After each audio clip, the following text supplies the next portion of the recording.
Shalom, bon matin, bon réveil. Que le Seigneur vous bénisse ce matin, qu'il vous protège pendant que vous allez vaquer à vos occupations. Ceux qui vont à l'école, ceux qui vont au travail, les enfants qui vont à la garderie. Que vous soyez bénis, que vous soyez protégés, tout en étant conscient de la présence du Seigneur. J'aimerais aussi vous inviter à partager ces messages avec les gens autour de vous. Donc, des gens que le Seigneur vous mettra à cœur de partager ces messages. N'hésitez pas à le faire si le Seigneur vous met à cœur de le faire.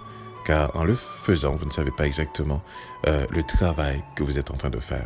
Aussi, j'aimerais vous inviter à être toujours disponible et disposé durant la journée. Parce que vous savez, l'Esprit de Dieu est toujours en travail. Et l'Esprit de Dieu ne travaille qu'à travers vous, qu'à travers ses enfants. Donc voilà pourquoi nos cœurs doivent être toujours disponibles, disposés, afin de partager la parole. Aussi, j'aimerais vous dire ceci. Lorsque vous allez parler à quelqu'un de la vérité, de la parole, de la lumière, imaginez justement que cette personne se trouve dans une chambre noire, complètement noire, et que cette personne, vous allez la trouver et la réveiller. Vous savez, c'est une très mauvaise chose que vous aurez fait à quelqu'un lorsque la personne commence à se réveiller et que vous allumez une lumière très forte. Eh bien, aussi paradoxal que ça peut paraître, une lumière très forte peut aveugler. Donc, lorsque vous allez parler à quelqu'un qui ne connaît pas la vérité, allez-y doucement. Allez-y au niveau de cette personne-là. Et par la suite, de plus en plus, amener l'intensité justement de la lumière. Vous pouvez ramener l'intensité de la lumière. Mais par conséquent, allez-y doucement. Dites-vous bien ceci. Si quelqu'un qui vient de se tourner vers le Seigneur se trouve à être un bébé spirituellement et qui doit être au lait, alors qu'en est-il pour ceux qui ne le connaissent pas du tout? Voilà. Donc, mettez-vous en tête lorsque vous allez parler avec des gens autour de vous. Ces gens-là forcément n'ont pas le même niveau de compréhension. Et allez-y doucement jusqu'à ce qu'effectivement que ces personnes puissent voir clair autour d'eux par les paroles que vous allez partager. Alors, sans plus tarder, je vais partager avec vous justement la parabole du semeur.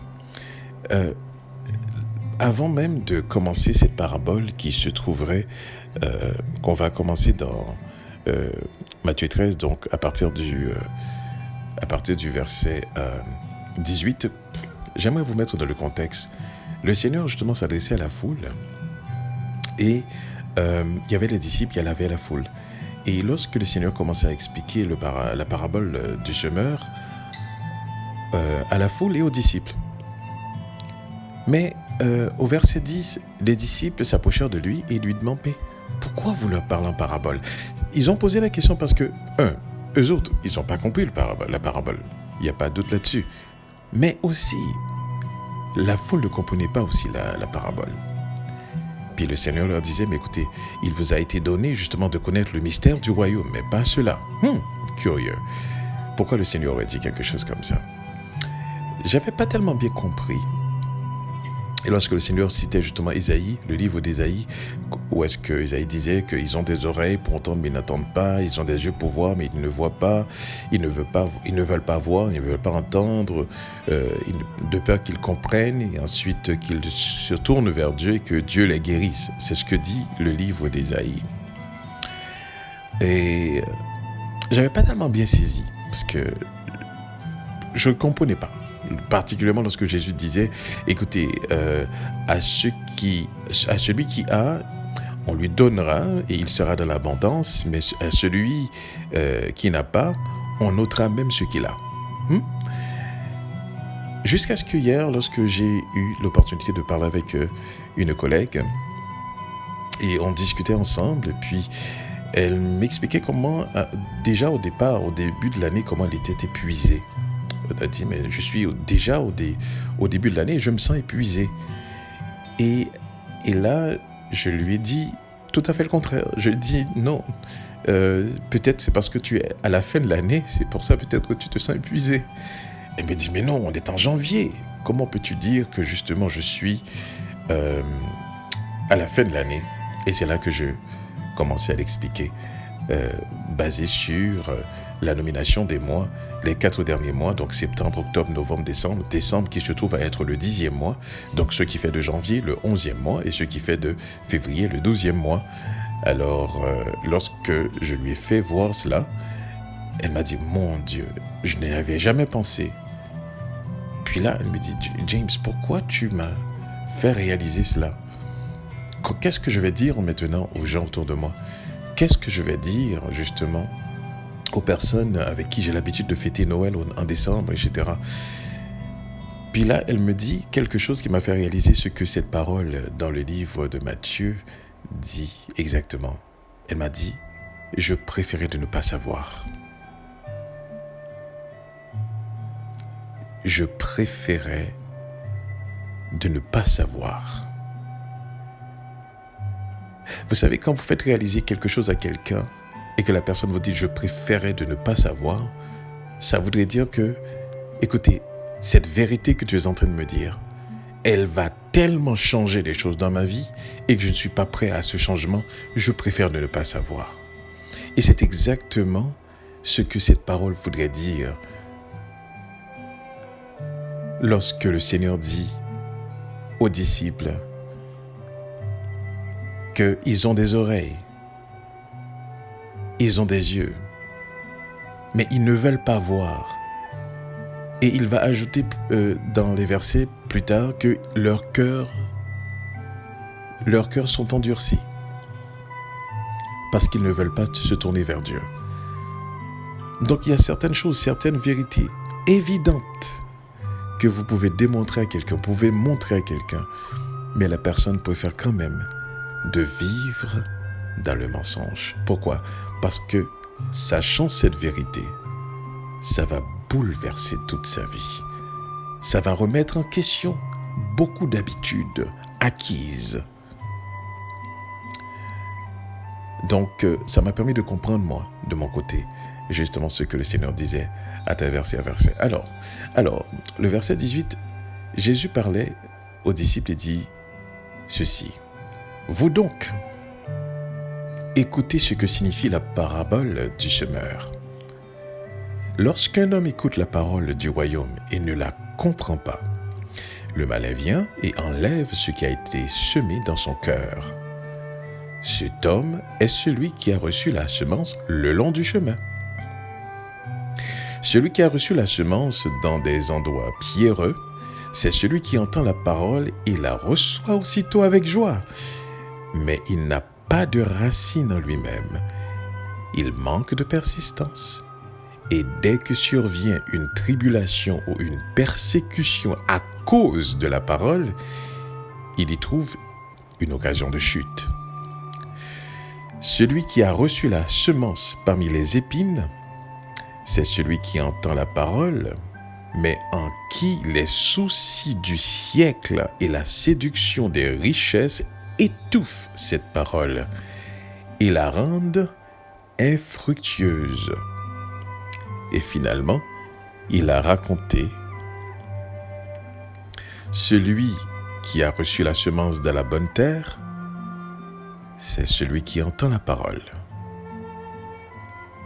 et la comprend. Il porte du fruit. Et un grain en donne 100, un autre 60, un autre 30.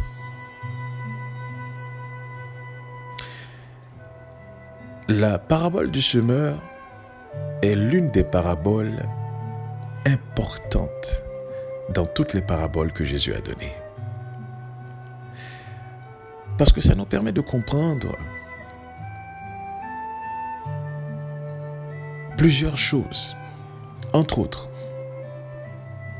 ce ne sont pas tout le monde qui écoute, qui entend la parole de Dieu, qui la comprennent de la même façon. Tout le monde reçoit exactement la même parole. Mais cette parole tombe dans des terres ou dans des terrains différents. Et c'est ce que j'ai compris. Lorsque Jésus explique cette parabole parlant de cet homme qui écoute, qui a entendu la parole. Mais l'incompréhension de cette parole donne l'avantage au malin de venir et d'enlever le si peu qui a été semé. D'où l'importance, effectivement, de comprendre la parole de Dieu. Car si vous ne la comprenez pas, le malin va venir et va enlever le si peu qui a été semé. Jésus dit, cet homme-là est celui qui a reçu la semence le long du chemin. Qu'est-ce qu'on fait au long d'un chemin? On chemine. N'est-ce pas? On chemine. Normalement, le chemin est fait pour cheminer.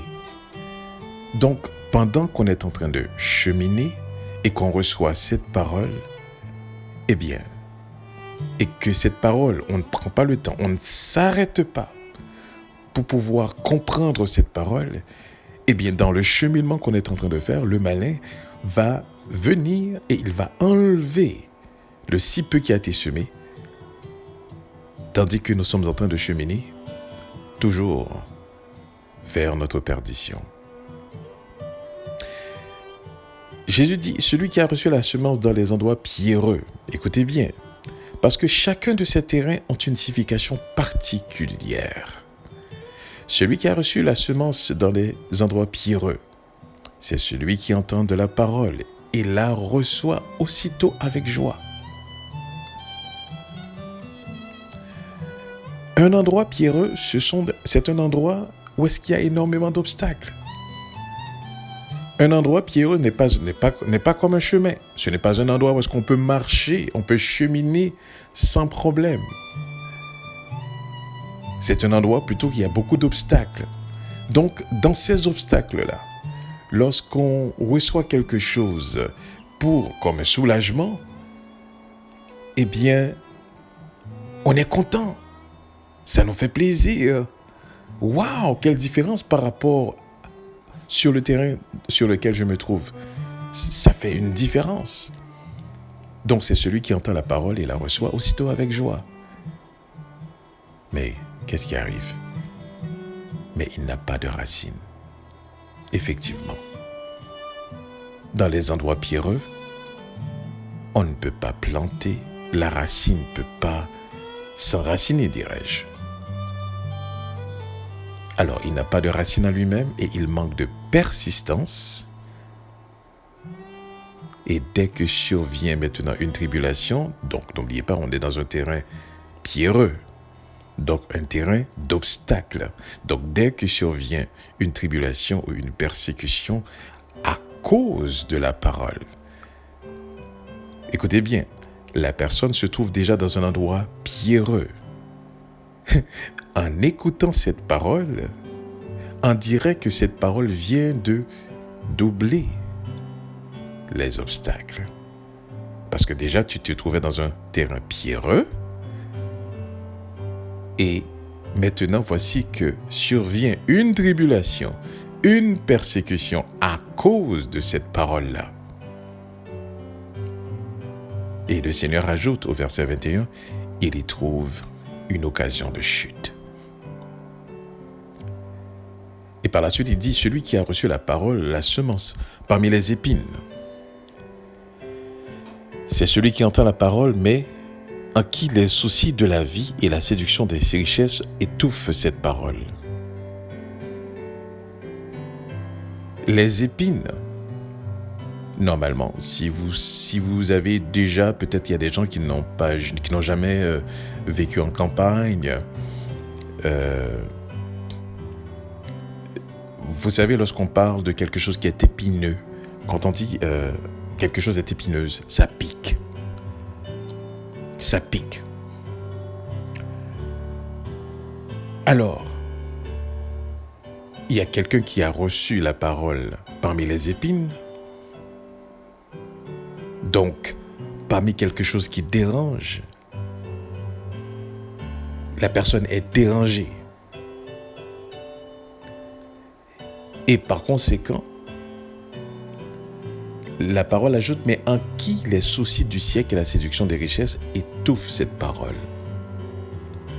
C'est-à-dire, je suis préoccupé par ce qui m'arrive, je suis préoccupé par les problèmes, et d'autant plus, pendant que j'ai ces problèmes-là, pendant que j'ai cette préoccupation-là de ma situation, je suis en train de regarder d'autres personnes qui sont en train de vivre autre chose. En train ceux qui jouent à la loterie, qui sont en train de gagner des millions. Ces joueurs de basket, ces joueurs, ces chanteurs, chanteuses de R&B qui est en train de faire des millions.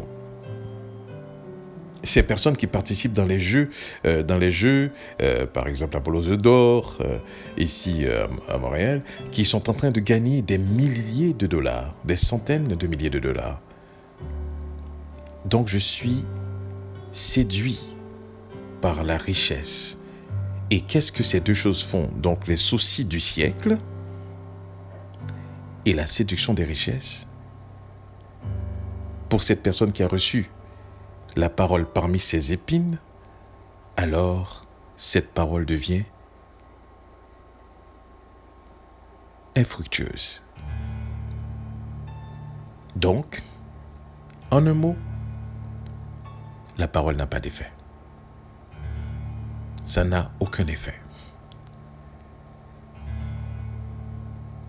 Et finalement, le Seigneur dit, celui qui a reçu la semence dans la bonne terre, c'est celui qui entend la parole et la comprend. Voyez-vous, le premier terrain, c'était l'incompréhension.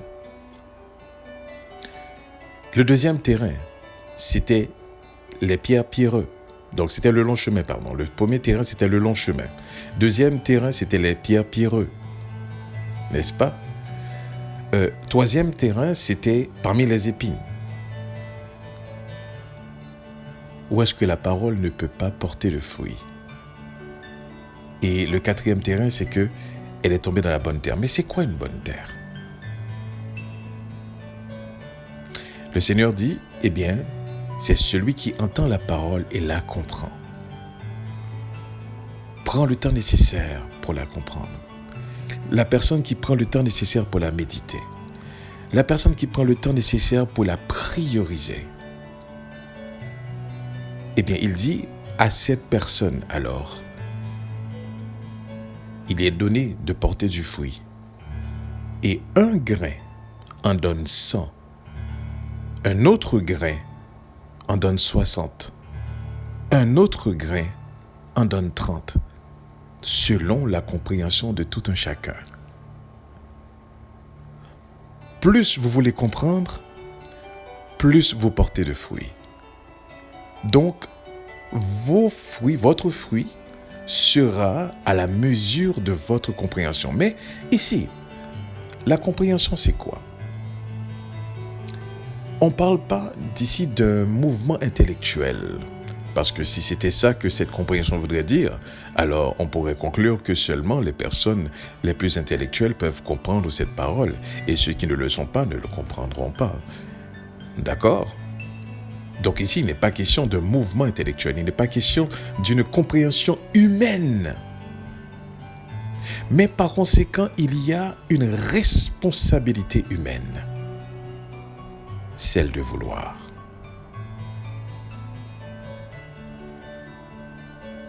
Donc quand tu entends la parole et que tu désires la comprendre, c'est là que l'Esprit de Dieu t'ouvre les yeux. L'Esprit de Dieu t'ouvre les yeux et te permet de comprendre cette parole. Car c'est seulement son Esprit qui te rend capable de comprendre cette parole. Comme il a été dit aux disciples, il vous a été donné de comprendre le mystère du royaume.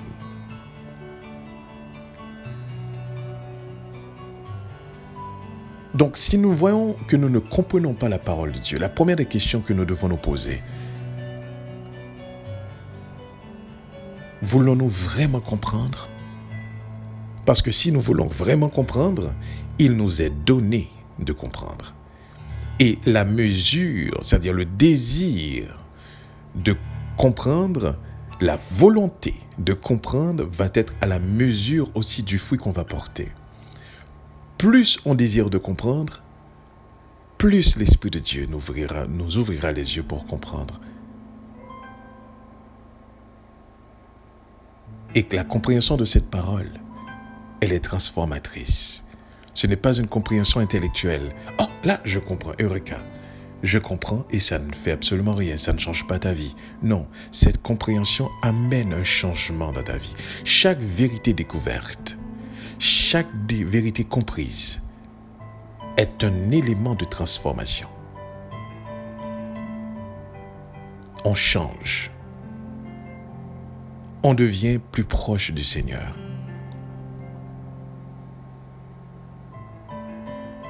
Donc comprenez bien que cette parole, elle est distribuée sur plusieurs terrains. Mais le terrain seulement qui fait toute la différence, c'est le terrain de la volonté. Où est-ce qu'on désire de s'approcher de Dieu? Où est-ce qu'on désire de connaître Dieu? Où est-ce qu'on désire de découvrir ce Dieu qui nous a créés?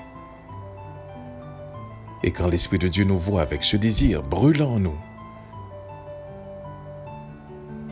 alors il nous ouvre les yeux pour qu'on comprenne et qu'on soit guéri et qu'on vive avec le Seigneur. Que ce matin, le Seigneur vous permette de comprendre cette parole. Et je finirai à vous dire, dans le livre de Galates 5, le verset 22, lorsque vous comprenez cette parole et que l'Esprit de Dieu nous ouvre l'esprit pour saisir cette parole, alors Paul dit, à ce moment-là, nous portons du fruit. Le Seigneur le dit. Et Paul explique dans le livre de Galates, le chapitre 5, le verset 22, mais le fruit de l'esprit, c'est l'amour qui émane de Dieu. C'est la joie qui émane de Dieu. C'est la paix qui émane de Dieu. C'est la patience qui émane de Dieu. C'est la bonté qui émane de Dieu. C'est la bénignité qui émane de Dieu. C'est la fidélité qui émane de Dieu. La douceur, la tempérance qui émane de Dieu. Quand vous comprenez cette parole, l'Esprit de Dieu travaille ses qualités, ses attributs chez vous pour vous faire ressembler à votre Père céleste. Que le Seigneur vous bénisse ce matin. Que le Seigneur vous protège et vous aide à comprendre cette vérité. Passez une bonne journée. Soyez conscient de sa présence.